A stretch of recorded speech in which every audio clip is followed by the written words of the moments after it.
40 दिन तक दुनिया में था और 40 दिन के बाद यीशु मसीह बादलों पे उठा लिया गया। प्रेरितों के काम 1 अध्याय उसके 11 वचन में लिखा है, गलील के लोगों ने यीशु को बादलों पे जाते हुए देखा। जब गलील के लोग देख रहे थे तो फिर वही कहूंगा, स्वर्गदूत स्वर्ग से उतर आए और स्वर्गदूतों ने आकर कहा, इसी यीशु को जिसको तुम जीते जी बादलों पे जाते देखते हो, एक दिन वापस बादलों पे आते हुए भी देखोगे। यीशु मसीह के बिना किसी ने नहीं कहा मैं तुम्हें लेने आऊंगा। यीशु मसीह के बिना किसी ने नहीं कहा जहां मैं रहूंगा वहां तुम रहोगे। यीशु मसीह के बिना किसी ने नहीं कहा मैं तुम्हें अपने साथ लेके जाऊंगा। अगर आप पहली बार कलाम को सुन रहे हैं, मैं आपको बता देना चाहता हूं, इस दुनिया के अंदर केवल एक है जो मर के जी उठा और जिसका जी उठने का दिन पूरे वर्ल्ड के अंदर सेलिब्रेट किया जाता है।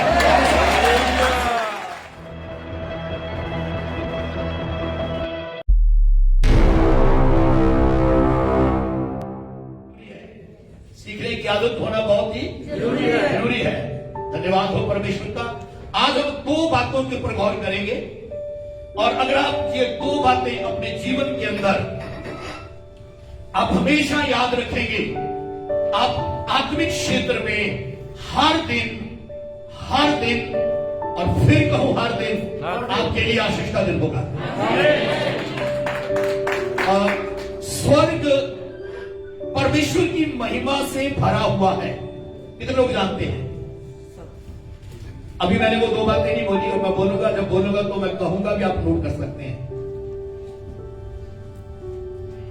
स्वर्ग परमेश्वर की महिमा से भरा हुआ है।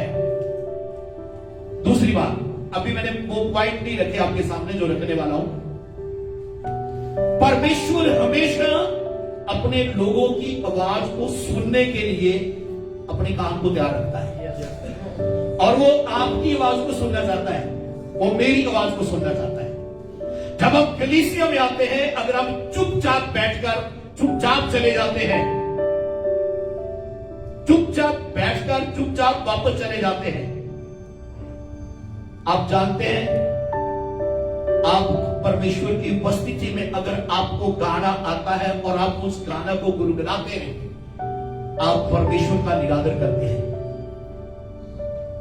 अगर आप परमेश्वर की उपस्थिति में आते हैं और बाइबल आपके हाथ में है और जो सरमन पेश कर रहा है खुदावंत का दास, आप अपनी बाइबल की चेन को नहीं खोलते, आप निरादर करते हैं। आज मैं 2 बातें जो आपके साथ बांटने वाला हूं वो ये है, आदर और निरादर। आदर करना और निरादर करना। स्वर्ग के अंदर निरादर नहीं है, आदर है। स्वर्ग के अंदर निरादर नहीं है, आदर है। और आप जानते हैं, स्वर्गदूत स्वर्ग में जो सराफीम है, जो श्राप है, जो स्वर्गदूत हैं, वो खड़े रहते हैं और परमेश्वर के सिंहासन के पास खड़े होकर यशाया और उसका 6 अध्याय निकाले और वहां पे लिखा है, जो सराफीम है, जो स्वर्गदूत है, वो परमेश्वर की महिमा करते रहते और 24 आवर्स 24 घंटे कंटिन्यू बोलते रहते हैं, पवित्र पवित्र पवित्र पवित्र सेनाओं का यहोवा पवित्र है। आमीन बोलिए, हालेलुया। तीसरे वचन में लिखा है, यशाया 6 अध्याय उसके तीसरे वचन में लिखा है, सराफीम जो है, जो स्वर्गदूत हैं, वो पुकार कर कहते हैं, सेनाओं का यहोवा पवित्र पवित्र। बोलिए पवित्र पवित्र। आज मैं प्रीच नहीं करूंगा, आज हम सब प्रचार करेंगे जितने भी आए हैं। जब आप बोलेंगे आप भी प्रीच कर रहे हैं। हालेलुया। स्वर्ग में निरादर नहीं है, आदर है। स्वर्ग रिस्पेक्ट से, आदर से भरा हुआ है। आपको मालूम है, बाइबल बताती है कुछ सराफीम है जो खड़े रहते हैं और कुछ सराफीम है जो स्वर्गदूत हैं, जो क्या करते हैं, घुटनों जमीनों पे आ जाते हैं। और कुछ सरफीम हैं जो उड़ते हैं। सरफीम जो है, स्वर्गदूत जो है, उनको अलग अलग काम दिया गया है। बाइबल से अगर हम सरफीम के बारे में बात करें, मैं एक ऐसी कलीसिया से आता हूं, यहां पर हमारा एक छोटा सा बाइबल स्कूल है, और स्पिरिचुअल स्टैंडर्ड बाइबल स्कूल के अंदर जब मुझे मौका मिलता है तो मैं सरफीम के बारे में, स्वर्गदूतों के बारे में एक हफ्ते की क्लास लेता हूं। मैं पढ़ाई के लिए नहीं बोल रहा, और अगर हम एक हफ्ता भी बैठे रहे तो सरफीम के बारे में बात करें तो बहुत थोड़ा है। और वो क्लास 2.5 घंटे की होती है। एक दिन में तकरीबन 7 से 8 घंटे एक दिन कंटिन्यू 3 क्लास में ऐसा बोला जाता है। स्वर्गदूत था जो पतरस को जेल से बाहर लेके आया। हालेलुया बोलिए। स्वर्गदूत था जो मरियम के पास संदेश लेके आया कि तू एक पुत्र को जन्म देगी और उसका नाम यीशु रखना। सुनिए, स्वर्गदूत था जब पतरस द्वार पर आके खड़ा हुआ तो वो एक बहन उठकर आई और उसने एक आवाज को सुना और जाकर कहने लगी, पतरस नहीं, उसका दूत होगा। स्वर्गदूत था, मुझे सुनिए, वो पतरस था जो द्वार पे खड़ा था। स्वर्गदूत था जो संदेश लेके आया था। फिर मैं कहना चाहता हूं, स्वर्गदूत जो है वो संदेश लेके आते हैं। स्वर्गदूत जो है वो दरवाजों को खोल देते हैं। स्वर्गदूत जो है वो सोए हुए को उठाते हैं। पतरस को उठाया गया। स्वर्गदूत जो है वो आगे आगे चलते हैं और द्वार अपने आप खुलते चले जाते हैं। आमीन बोलिए। हालेलुया। और मैं स्वर्गदूतों की उस उपस्थिति को ही नहीं, स्वर्गदूतों को यहाँ पर परमेश्वर की उस बड़ी महिमा के साथ यहाँ पर स्वर्गदूतों को मैं स्वर्गदूतों को आते और जाते हुए यहाँ पर महसूस कर रहा हूं कि आज यहाँ पर स्वर्गदूत है। आइए बाइबल से पढ़ेंगे। मरकुस 6 अध्याय निकाले मेरे साथ। मरकुस उसका 6 अध्याय, और मरकुस 6 अध्याय के अंदर जब यीशु इस दुनिया में थे तो लिखा है, प्रभु यीशु मसीह एक दिन ऐसे स्थान पर प्रवेश किए। पहला वचन कहता है, वहां से निकलकर वह अपने देश में आया और उसके चेले उसके पीछे हो लिए। ये आदर की बात है। यीशु मसीह के पीछे चलना आदर की बात है। यीशु मसीह ने जिनको भी बुलाया, ध्यान से सुनिए, उनको आगे चलने के लिए नहीं, पीछे चलने के लिए बुलाया। और जब हम यीशु के पीछे चलते हैं तो हम यीशु को आदर देते हैं। हम यीशु को आदर देते हैं जब हम यीशु के पीछे चलते हैं। लेकिन इस चैप्टर में इसी का एक वर्ष मेरे साथ जरूर पढ़ दें। 5 और 6 वचन। 4 में लिखा है, यीशु ने उनसे कहा, भविष्यवक्ता का अपने देश और अपने कुटुंब और अपने घर को छोड़ और कहीं भी निरादर नहीं होता। और लिखा है, वह कोई सामर्थ का काम ना कर सका और थोड़े से बीमारों पे हाथ रखकर उनको चंगा किया। मालूम है क्यों? क्योंकि वहां पर यीशु का आदर नहीं, निरादर किया गया। निरादर कैसे किया गया? जब यीशु उस देश में आया तो लोग कहने लगे, अरे ये बड़ई का पुत्र है, इसके भाई यहां है, इसकी बहनें तो यहां है। उन्होंने नॉर्मल लिया, यीशु मसीह को नॉर्मल समझा। लेकिन लिखा है बाइबल में, वहां यीशु मसीह थोड़े से रोगियों को चंगा कर सका।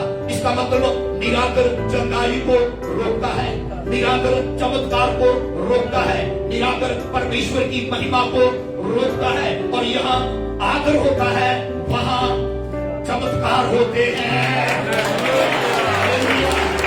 जहाँ आदर होता है वहां पर चमत्कार होते हैं। और आज मैं आदर की बात आपके साथ बांट लेना चाहता हूं और जल्दी से कुछ रेफरेंस आपके साथ बांटना चाहता हूं। आइए यूहन्ना की सुसमाचार उसका पहला अध्याय निकालें। और जब हम पहला अध्याय निकालते हैं यूहन्ना की सुसमाचार उसके पहले अध्याय में जब हम परमेश्वर के कलाम को पढ़ते हैं, यहाँ पे लिखा है 18 वचन में, तो एकदम जरूर पढ़े प्लीज। किसी ने परमेश्वर को कभी नहीं देखा। हाँ, इकलौता पुत्र वो यीशु मसीह जो पिता की गोद में था, हाँ वो उसी ने उसे प्रकट किया। आप जानते हैं यीशु मसीह इस दुनिया में आने से पहले, मरियम के गर्भ में आने से पहले यीशु मसीह पिता की गोद में था। यीशु मसीह पिता की गोद में था। पिता मतलब परमेश्वर की गोद में था। यीशु मसीह पिता की गोद में था और वहां पर स्वर्गदूत खड़े रहते थे और स्वर्गदूत जब पिता का आदर करते थे तो यीशु का भी आदर था और वहां पर यीशु मसीह का निरादर नहीं था। लेकिन प्रियो, इस संसार के अंदर आदम और हवा के पाप के कारण जब सारा संसार पाप में चला गया, वो आदर को छोड़कर इस दुनिया में आ गया और वो उसका निरादर हुआ। बाइबल पढ़ के देखें, लिखा यीशु मसीह का निरादर कैसे हुआ। जब यीशु मसीह दुष्ट आत्मा को निकाल रहा था तो कईयों ने कहा कि बेएलज़ेबूल की सहायता से दुष्ट आत्मा को निकालता है, ये निरादर की बात थी। कईयों ने यीशु मसीह को पियक्कड़ कहा, शराबी कहा, पेटू कहा और यीशु मसीह को कहा कि ये ढोंगी है। यीशु मसीह को लोगों ने निरादर किया। लेकिन बाइबल कहती है जब यीशु मसीह पानी में गया और पानी से बाहर आया, स्वर्ग खुल गया और पिता परमेश्वर ने कहा कि ये मेरा प्रिय पुत्र है। यीशु मसीह का निरादर नहीं, आदर किया। आप जो ताली बजा रहे हैं ये आदर की बात है। आप मेरे लिए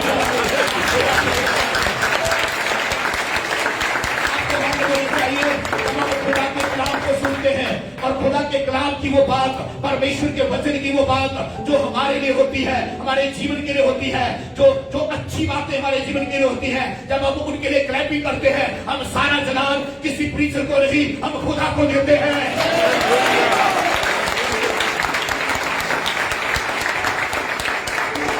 स्वर्ग में यीशु मसीह का निरादर नहीं, आदर था।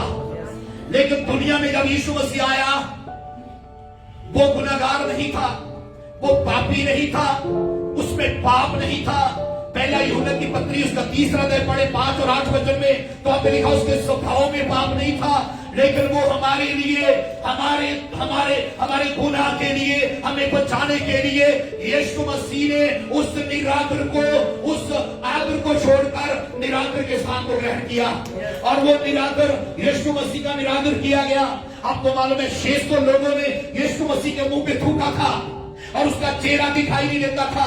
यीशु मसीह के मुंह के ऊपर थूक दिया गया, यीशु मसीह की दाढ़ी को नोच दिया गया, यीशु मसीह के हाथ और पांव में कीलें ठोक दी गई। वो गुनाहगार नहीं था, लेकिन हम गुनाहगार थे, हम पापी थे।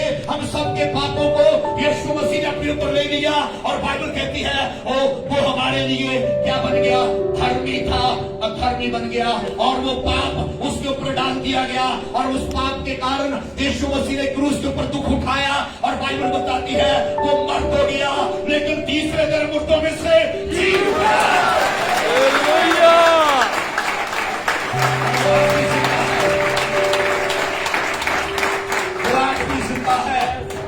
अगर आप पहली बार कलाम को सुन रहे हैं, मैं आपको बता देना चाहता हूं इस दुनिया के अंदर केवल एक है जो मर के जी उठा और जिसका जी उठने का दिन पूरे वर्ल्ड के अंदर सेलिब्रेट किया जाता है।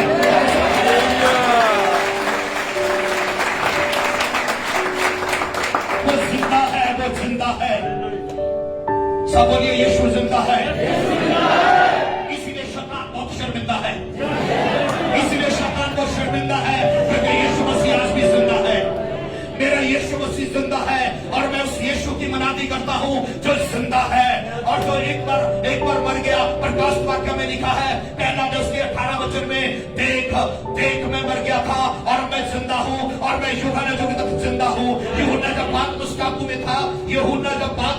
में था, रेवलेशन उसके ऊपर प्रकट हुआ और प्रकाश वाक्य को वो लिखने लगा और उसको एक आवाज सुनाई दी, लिख ले। क्या आवाज सुनाई दी? जोर से बोलो, क्या आवाज सुनाई दी? वो आवाज जो यूहन्ना ने पातमुस टापू में सुनी, वो आवाज कहती थी मैं मर गया था और देख अब मैं जिंदा हूं।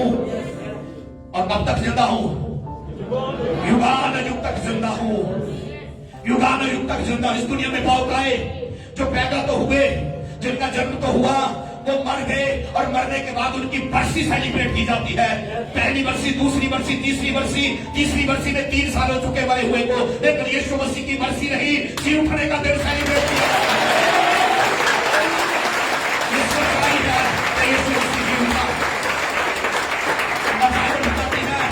यीशु मसीह जी उठने के बाद 40 दिन तक दुनिया में था और 40 दिन के बाद यीशु मसीह बादलों पे उठा लिया गया। प्रेरितों के काम 1 अध्याय उसके 11 वचन में लिखा है, गलील के लोगों ने यीशु को बादलों पे जाते हुए देखा। जब गलील के लोग देख रहे थे तो फिर वही कहूंगा, स्वर्गदूत स्वर्ग से उतर आए और स्वर्गदूतों ने आकर कहा, इसी यीशु को जिसको तुम जीते जी बादलों पे जाते देखते हो, एक दिन वापस बादलों पे आते हुए भी देखोगे।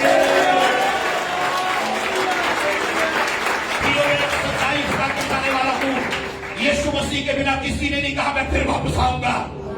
यीशु मसीह के बिना किसी ने नहीं कहा मैं तुम्हें लेने आऊंगा।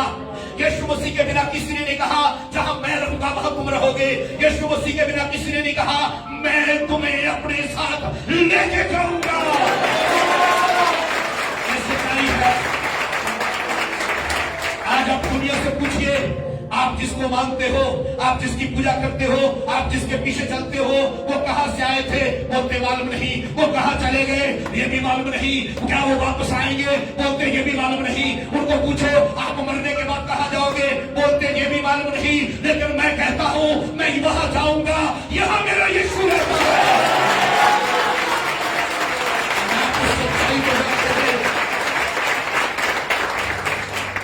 ये आदर की बात है कि यीशु मसीह एक दिन बादलों पे आएगा और बड़े रिस्पेक्ट के साथ, बड़े आदर के साथ मुझे और आपको अपने साथ लेके जाएगा। हमें बोलिए जल्दी से मेरे साथ एक वचन निकाले। बाइबल बताती है मरकुस 5 है उसके 21वें वचन में, और मैं पढ़ने का समय नहीं जल्दी से कहूंगा। यहाँ पर एक ऐसा व्यक्ति जिसका नाम याएल था। याएल एक ऐसा व्यक्ति था जो आराधनालय के सरदारों में से एक था, और जब वो यीशु मसीह के पास आया उसने अपने रैंक को भूल गया। वो आराधनालय के सरदारों में से एक था, उसके पास एक पदवी थी, उसके पास एक रैंक था, पब्लिक उसको जानती थी, समाज उसको जानता था, वो समाज के ऐसे लोगों में से एक हुआ था। लेकिन जब वो यीशु के पास आया वो बड़े रिस्पेक्ट के साथ, बड़े आदर के साथ यीशु मसीह के पांव में गिर गया। यीशु मसीह के पांव में गिर जाना निरादर की बात नहीं, बोले आदर की बात है। मुझे ध्यान से सुनना, वो बड़े आदर के साथ यीशु मसीह के कदमों में गिर गया। जब वो यीशु मसीह के कदमों में आया, बाइबल कहती है उसने यीशु से कहा मेरी बेटी मरने वाली है। वो किसके कारण आया था? अपनी बेटी के कारण। किसके कारण आया था? आप यूं ही नहीं आए, आप यूं ही नहीं आए, आप ऐसे नहीं आए। आप में से जितने भी मसीह में आए हैं, एक एक को मैं माइक दे दूं, आप अपनी हिस्ट्री, अपनी स्टोरी बोलने लगे, अपनी टेस्टमनी बोलने लगे, आपको ही समय मिलेगा, मुझे मौका नहीं मिलेगा बोलने के लिए। मैं आपको कहना चाहता हूं जब याएल आया वो एक ऐसी परिस्थिति में था जब उसकी बेटी मरने वाली थी। जब याएल आया उसकी बेटी तो मरने वाली थी, लेकिन जब वो यीशु के पास आया, जब वो यीशु के पास आया, वो बड़ा आदमी बनकर नहीं आया, वो बड़ा मनुष्य बन के नहीं आया, वो ऐसा व्यक्ति बन के नहीं आया कि मैं एक समाज के सरदारों में से एक हूँ। वो ऐसे नहीं आया कि मैं एक बड़ा व्यक्ति हूँ। वो एक छोटे बालक की तरह यीशु मसीह के पास आया, एक छोटे बच्चे की तरह यीशु मसीह के पास आया और वो यीशु मसीह के कदमों में गिर गया। जब वो यीशु मसीह के कदमों में गिर गया, वो चाहता था कि यीशु मसीह उसके घर में आए। आपको मालूम है तब यीशु मसीह के पास एक बड़ी भीड़ थी। लिखा यीशु मसीह भीड़ को छोड़कर याएल के साथ चलने लगा। जब आप यीशु के कदमों में आएंगे, जब आप यीशु के चरणों में आएंगे, जब आप यीशु से विनती करोगे, जब आप यीशु से बात करना शुरू करोगे, यीशु मसीह आपके साथ चलना शुरू करेगा। यीशु मसीह आपके साथ चलना शुरू करेगा। और बाइबल बताती है जब यीशु मसीह याएल के साथ चल रहा था, बड़ी भीड़ उसके पीछे होली। ये भीड़ याएल के कारण नहीं थी, ये भीड़ यीशु के कारण थी। आज की भीड़ मेरे कारण यहाँ नहीं है, आज की भीड़ पास्टर हरप्रीत के कारण यहाँ नहीं है, आज की भीड़ यीशु के कारण है। अगर यीशु दुनिया में ना था, अगर यीशु दुनिया में ना था, आज हम इस हॉल में ना पाए जाते। अगर यीशु मसीह संसार में ना होता तो आज हम यहाँ ना होते। मैं आपको कहना चाहता हूँ, भीड़ यीशु के साथ चलने लगी। जब भीड़ यीशु के साथ चल रही थी तो बाइबल बताती है, जब याईर आया वो सामने से आया, पर उस भीड़ के अंदर एक औरत आई, वो पीछे से आई। ध्यान से सुनना, आप कैसे भी क्यों नहीं आए, आप कैसे भी क्यों नहीं आए, आप परमेश्वर के प्लान और योजना में आए। हालेलुया। और वो भीड़ में से एक औरत पीछे से आई, और जो पीछे से आई वो 12 साल से लहू बहने वाली औरत थी। और 12 साल से लहू बहने वाली औरत जो यीशु मसीह के पीछे आई, ऐसी औरतों को, 2 प्रकार की औरतों को समाज से अलग रखा जाता था। आप कहेंगे बाइबल में कहां लिखा है? बाइबल कहती है यदि सारी बातें बाइबल में लिखी जाती तो आप हाथ में नहीं सिर में उठा के चलती। जब वो औरत पीछे से आई, ऐसी औरतों को समाज से बाहर रखा जाता था। ऐसी औरतें समाज में आएंगी तो उनको पथराव किया जाता था। दूसरी ऐसी औरतें थी जिनको पथराव किया जाता था, जो व्यभिचारण औरतें होती थी। ऐसी औरतों को बाहर रहना पड़ता था, ऐसी औरतों को अलग रहना पड़ता था। वो छुप छुप के डॉक्टरों के पास गई थी। आप बोलोगे बाइबल में नहीं लिखा, मैं फिर कहूंगा बाइबल में नहीं लिखा, लेकिन बाइबल की हिस्ट्री बयान करती है ये। और वो औरत डॉक्टरों के पास गई है। लोग डॉक्टर के पास आराम पाने जाते हैं, लेकिन वो और दुखी होती चली गई। लोग वैद्यों के पास जाते हैं कि चंगे हो जाए, लेकिन वो और बीमार होती चली गई। 12 साल से लहू बहने का रोग है। आप जानते हैं लहू के अंदर, लहू है तो जान है। लहू चला गया तो आदमी चल नहीं सकता, वो कमजोर हो चुकी है। लेकिन एक दिन अपने बंद कमरे के अंदर समाज ने छोड़ दिया है, समाज उसका तिरस्कार किया है। लेकिन एक दिन उसने निर्णय ले लिया, उसने यीशु के बारे में सुना, उसने कहा मैं यीशु के पीछे जाऊंगी और अपने रोग से चंगी हो जाऊंगी। और वो पीछे से आई। जब उसने अपने कदम को उठाया, जब उसने अपने कदम को उठाया और वो यीशु के पीछे चलने लगी, जब उसने शुरू किया, बाइबल की हिस्ट्री बयान करती है वो चलने में कमजोर हो चुकी थी, वो दुर्बल हो चुकी थी, वो चल नहीं पा रही थी। और वो कैसे आई थी? वो रेंगते हुए आई थी, वो रेंग रही थी नीचे, वो ऐसे चल रही थी। रेंगते रेंगते उसके टखनों में बल आ गया, उसके घुटनों में बल आ गया, उसके घुटनों में ताकत आई और वो भीड़ को हटाती हुई चली गई। जैसे वो भीड़ को हटा रही थी वो यीशु के पीछे आई, उसके कपड़े को छू लिया। जैसे कपड़े को छू लिया, यीशु मसीह के अंदर से सामर्थ निकली और वो रोकने लगी हो गई।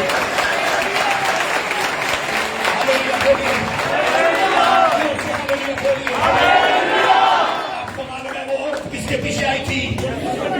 मैं आज आपको कुछ कहना चाहता हूँ, जिस दिन आपने निर्णय ले लिया कि चलूंगा तो यीशु के पीछे चलूंगा, चलूंगी तो यीशु के पीछे चलूंगी, आप कमजोर नहीं रहेंगे, आप कमजोर नहीं रहेंगे, आप बीमार नहीं रहेंगे, आपकी परेशानी नहीं होगी।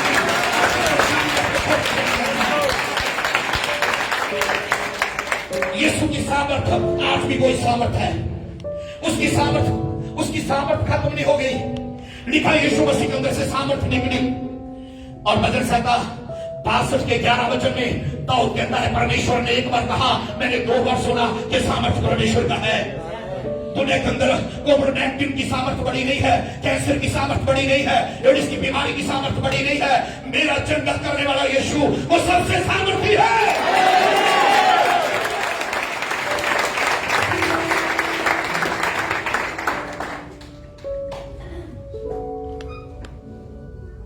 बीमारी की ताकत बढ़ी नहीं है। 3 प्रकार की जलाई है। रीढ़ की हड्डी में रेड और व्हाइट सेल है। ये बात मैंने उस बेटी से शेयर की थी। जब हम मेडिसिन, हमारे जिस्म में कोई भी घाव हो जाता है, हम मेडिसिन नहीं लेते, हम बिना मेडिसिन के भी चंगे हो जाते हैं। और पुराने समय में जो बुजुर्ग होते थे वो मेडिसिन नहीं लेते थे। आप बुजुर्गों से पूछिए, वो कहते हैं ऑयल लगाते थे, तेल लगाते, चंगे हो जाते थे। जड़ी बूटियों, दूसरी जगह जड़ी बूटियों में है। रेड और व्हाइट सेल जो है, ये हमारे शरीर के अंदर परमेश्वर ने रखे हैं। हालेलुया। जड़ी और बूटियों से मेडिसिन आती है। जड़ी और बूटियां शैतान ने पैदा नहीं की, परमेश्वर ने पैदा की है। और उनसे मेडिसिन निकल के आई है। मेडिकल लैब के अकॉर्डिंग मेडिसिन खाने से भी लोग चंगे हो जाते हैं, और जब मेडिसिन फेल हो जाती है तो बाइबल कहती है जीसस इज नेवर चेंज। यीशु मसीह कभी बदलता नहीं, वो आज भी चंगा करता है, वो हीलर है, वो चंगाई लेता है। जब मेडिसिन काम नहीं करती तब यीशु मसीह काम करता है। पहली मेडिसिन हमारी रीढ़ की हड्डी में है, दूसरी मेडिसिन जड़ी बूटियों में है, तीसरी मेडिसिन यीशु मसीह की वो सामर्थ्य है जिसने उस 12 साल की रोगन को चंगा कर दिया। उसने मेडिसिन नहीं दिया उसको, उसने दवाई नहीं दी। बड़े लोग दवाई पे निर्भर है, मेडिसिन पे निर्भर है। वो कहते डॉक्टर ने कहा है पूरी उम्र टैबलेट खानी पड़ेगी। मैं आपको कहना चाहता हूँ, मैं मेडिसिन के खिलाफ नहीं हूँ, लेकिन मैं उससे ऊपर आपका विश्वास को नहीं कहना चाहता हूँ। जहां मेडिसिन काम नहीं करती वहां यीशु काम करता है।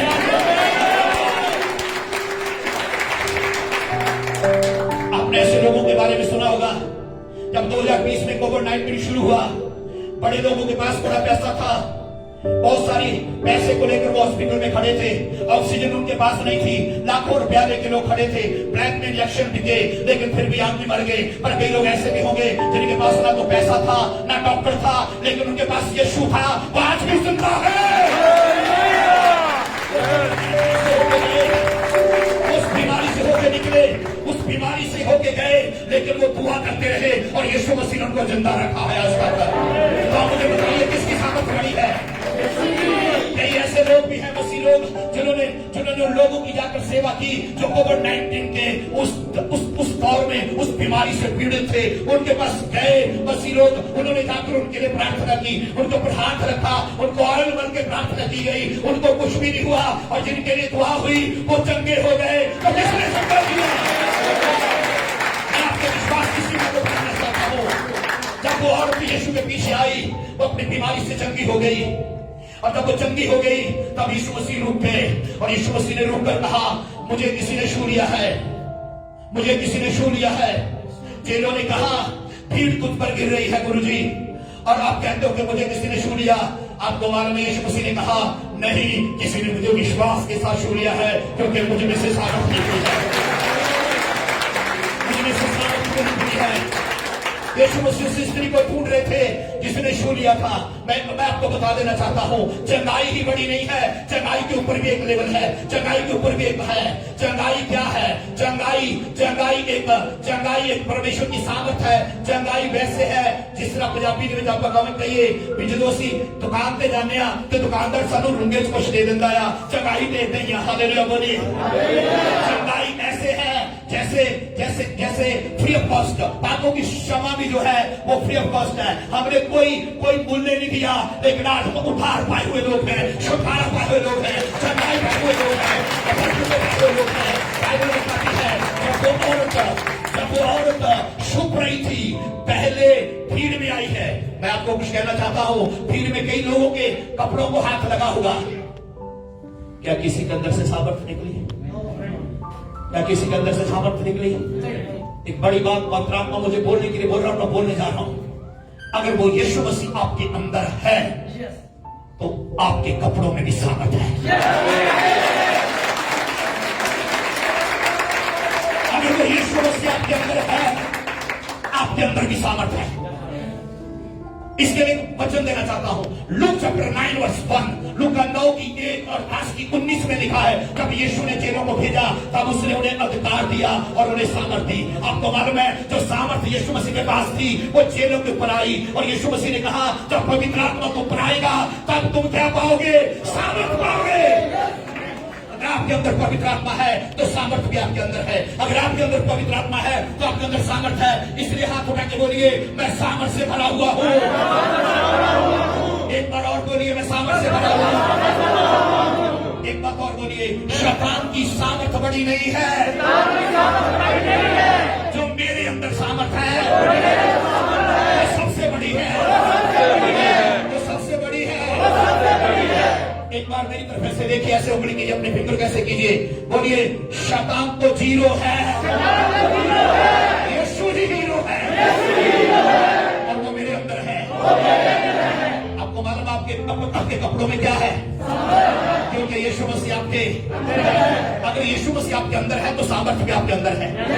अगर यीशु मसीह आपके अंदर है तो चंगाई भी आपके अंदर है। अगर यीशु मसीह आपके अंदर है